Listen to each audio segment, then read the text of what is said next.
Alright, quick vid. I had a viewer request a guide on summoning, and yeah, that's no problem to go through quickly. For summoning, you want to prioritize endurance and self. They're great from the very start of the game. Might not blow you away, but just acting as a decoy and contributing some damage.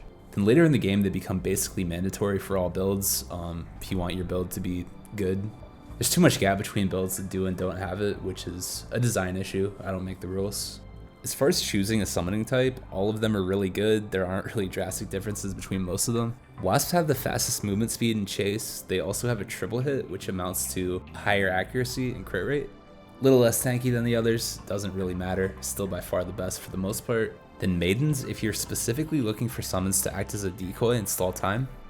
At higher level, they have this long death animation that for whatever reason, enemies like to stop and watch it. So that can buy you a ton of time if you're doing something difficult solo, and those are the main differences. The rest of them are pretty much the same. They don't like stand out mechanically, except for gnats, which are extremely slow. In terms of movement speed and ability to chase, their damage is good. As far as stats, some people tend to look for a total number of stats, which I don't think is that useful. You want to heavily prioritize crit. Summons are pretty durable. They have a melee D stat and can evade. For the most part, if things are accurate enough to hit them, like if they're gonna die, and there's not much in between. So I don't think the defensive stats are that good. I think you mainly want a high crit, and then if you can get high damage along with it, that's cool.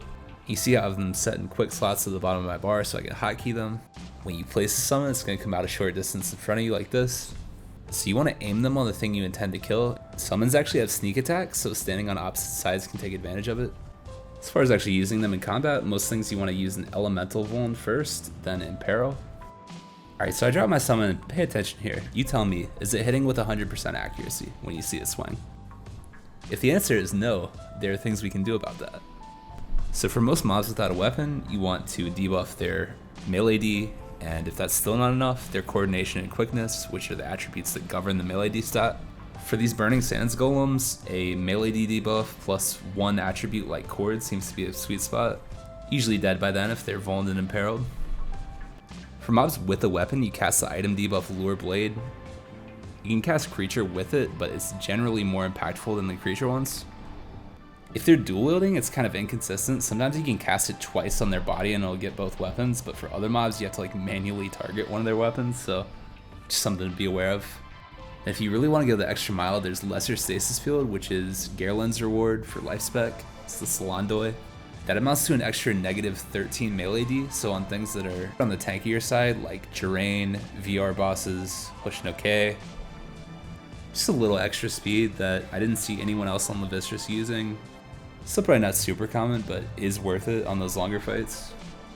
In general, the concept of creature and item debuffing took a long time for players on the server to catch on to.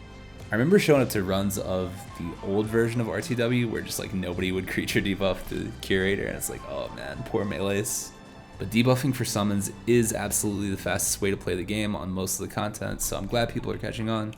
And with this guide, I think you should be better equipped than most to go forth and be a legendary summoner. But yeah, one last thing, you can buy bludge summons at the newbie archmages. There's a vendor here in Shoshi. They're good up to 150, so if you're having trouble finding them in loot, they're always available to you. Anyway, that's it. Like and subscribe if you haven't. Have a great rest of your day, and I'll catch you on the next one.